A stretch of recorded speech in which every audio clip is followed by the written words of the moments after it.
successful life, or is it? Dave Stokes. Toastmasters and guests, tonight I'm talking about a successful life, or is it? Now it goes back probably a few years ago when I was talking with one of my friends, a friend I've grown up with through school and everything, and we talk about life and the universe, how everything goes around and evolves. And he happened to mention to me at night that he thought I was successful. And at the same time, I thought he was successful. I mentioned that at the night. It was only a few days later that sort of embarked him and thought, why did I think he was successful, yet he thought I was successful? So I wanted to set about reasoning on a little quest of trying to figure out, how do we measure success at the moment? What influences success? And how can we increase or enhance our success? The first thing was, how do we measure success? So, Keith, how would you measure success? Achieving goals. Achieving goals. Very well done. You were listening to Gary. Paul, how would you measure success? Being satisfied in what I have done and feeling comfortable with myself that I have done what I believe is the right thing. The wrong person to ask. You beat me to my punchline. Very good answer, Paul, and you'll see later on. It comes through.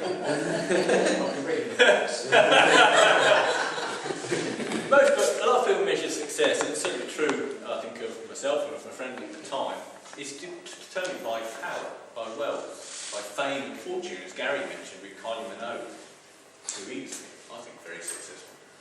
But we determine it by looking at others. We determine it by size of the car, amount of the bank balance. And if you remember when we were kids at school, were you on the in crowd or were you on the out crowd? And that was a measure of success in your life. But looking at all these things, I can't help but think that that's just all too materialistic. We're actually measuring success by looking at other people and equating ourselves to where they are. We're not really, as Paul said, looking at ourselves. We're thinking, right, so I wish I was as good a singer as Kylie Minogue and was as good as her. And you're actually trying to attain things. I know setting goals is what Gary talked about, but you could be looking at things, successful things, materialistic things that you can't readily achieve. And it's like being a hamster on a wheel, because no matter what happens, you keep going round and round and round. You'll never get off. You'll always find there's someone else that's got a bigger house, a bigger car than you, a better job title. So those things, I kind of feel that, in my opinion, that you really should be looking from success is believing in yourself and being successful through your own actions. And one thing that illustrates this is a story that was in the Eastwater Hotel in Chicago in 1923. 9 of the most influential and powerful men in America met up. And the story goes that 25 years later, someone looked into, where are they now? And those people, 3 of them were bankrupt, 2 had gone insane, 1 that was in prison, and the other 3 had committed suicide. So whilst people thought they were successful, and if you measured it by power and wealth, they had attained success for a short period of time. But were they successful in life? The answer is no. So measuring success by that way is not the way to do it. It is really looking at yourself and measuring on the self-worth of what you're doing. So you're looking inwards at what you can do.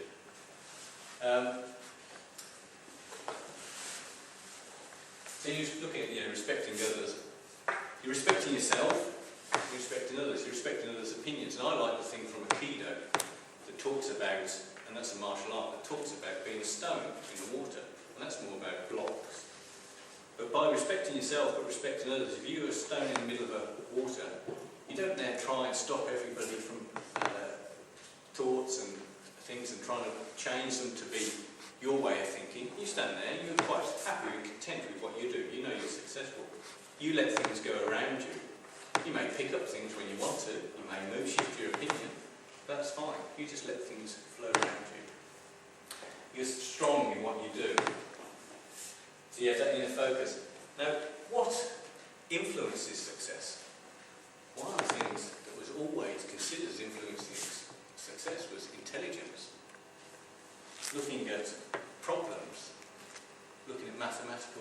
equations, word sequences, and that was always considered as something that if you had intelligence, you were then almost guaranteed to have success. However, how many of you in this room know a lot of intelligent people that you could say weren't necessarily successful in life, didn't move on? I certainly do. I recognise loads. I work in computing, and half those people are my staff. Very intelligent people, but don't actually seem to progress. And they do have this self-awareness, though. But what I think they lack is like a social awareness. They're very good at looking and working with soldiers or with others that are like-minded, but not very good at influencing others and moving on with them. So intelligence is not necessarily a precursor to success. It certainly helps as a competency, but it's not a precursor to it. And recently I got invited to the UK for some management training, which probably says a lot about me.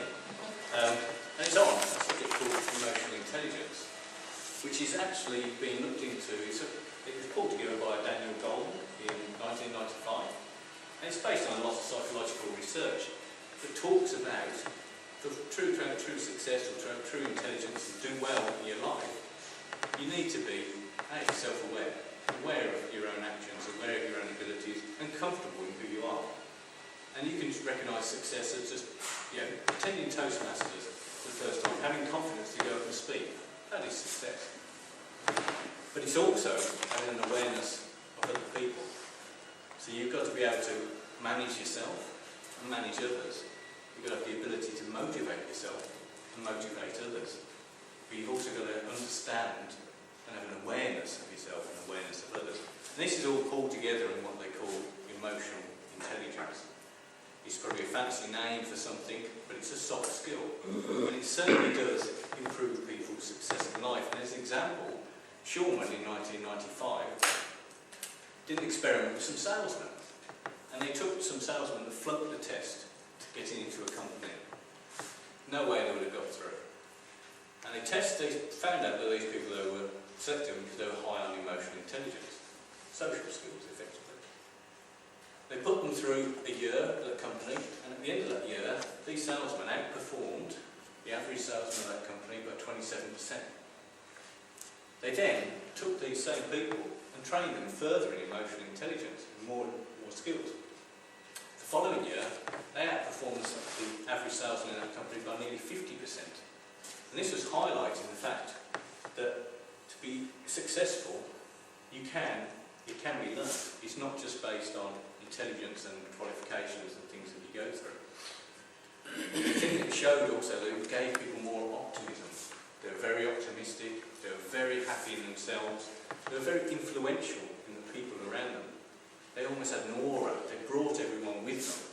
And it was a case of saying that it didn't just instill confidence in themselves, it instilled it in everyone. And it was a learned ability. And this is something that I think, certainly when I go back to England and speak to my friend again, we were talking about the same sort of thing. This success thing, him looking at me and me looking at him, is not really a way of measuring or comparing success. Really, it's about being aware of each other, aware of your own abilities and your own ways of defining success, and moving together through that aura, respecting everyone, and respecting that everyone has value. So how do you measure success? I think success in life is measured by your inner self, your awareness of yourself and awareness of others.